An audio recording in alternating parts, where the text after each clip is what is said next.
name is Cameron Lee Price.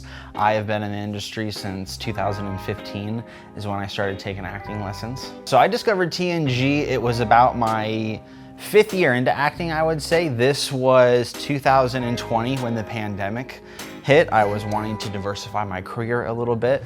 Things moved to self-tape, and so I wanted to reach out to other agencies in various markets so I could up my volume, and TNG definitely caught my eye.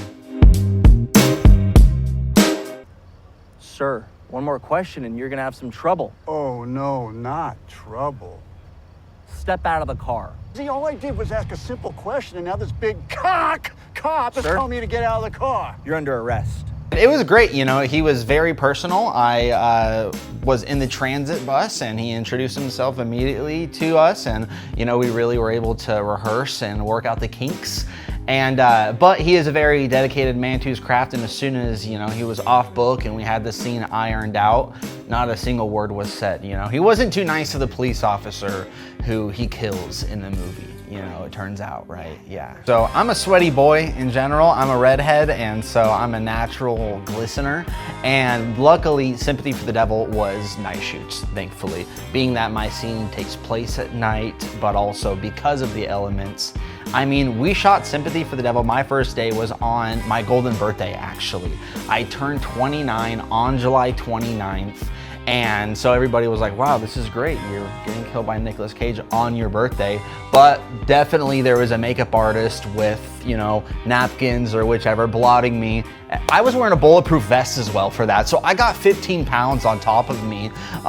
So, you know, with Desert Dawn, it was the same way. We're out in Boulder City, you know, half the time, and then over here in Central Vegas the rest of the time. So, you know, definitely enjoy that trailer time. Being a smaller, maybe not a smaller actor, but you know, there's definitely bigger names on the set, and so of course, you know, it can be a little intimidating, but I always just gotta remind myself I'm there for a reason. I did work hard to get there with, you know, the help of the relationships of my reps, and just, you know, remind myself that this is what I came here to do. It's another day at the office, as they say, and just let it go. I haven't had a regular job for a couple of years, you know, being that I have a number of relationships and agencies. You know, this is thankfully my full-time thing that I've been able to do. But, you know, of course, I wasn't able to go to my brother's wedding over in Kauai, for starters. That was a few years ago. I was in my first feature film, Dusk to Dusk. It was my first lead role in a psychological thriller shot in Tacoma, Washington, about an agoraphobic. And it was such a great script, I just couldn't pass it up, unfortunately. It haunts me to this day, but I got to go back to Hawaii for Magnum PI, so I kind of made up for it and got to see Honolulu, yeah. My favorite thing about acting is the relationships that I've been able to cultivate along the way. I mean, I've met the most beautiful people being in this line of work. I've seen amazing sunsets. I've went to places that I never would have dreamed of because of acting, you know, so that's amazing. But also seeing the repeat clients, you know, I don't like to call them clients, but being able to work with the same faces and knowing who I'm going to be seeing when I go on set, it has that familiarity, and it's something that always gives me something to look forward to, of course.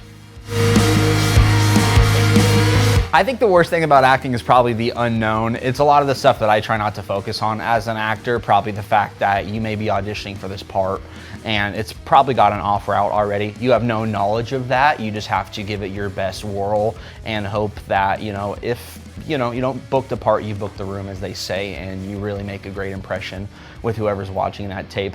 But I mean, you got to be willing to put in the hours, but just the whole sacrifice, it takes a lot. I've put a lot of thought into this question, okay? And if I could be in one project, commercial, ad campaign, I would love to be the new face of Flamin' Hot Cheetos. I think that, you know, Chester, you know, you've had a really good thing going, but there's somebody, you know, there's a new cheetah in town. I would say embrace who you are. As really cheesy as it is, you know, I'm a redhead with, you know, one of my acting coach always told me, you know, You have big ears and a red beard and red hair. You know, casting already loves you. So I just really think that regardless of who it is, instead of trying to hide your insecurities, really put them in the passenger seat or the driver's seat for that matter, because the more you try to hide them, the more they're gonna hold you back. When you start to embrace really who you are is when you'll try to, or really start to love yourself. And that's another really great part of the journey, is the self-love that I've learned to teach myself, and that people enjoy working with me. I enjoy working with others, and it's a good energy to have and to take with you.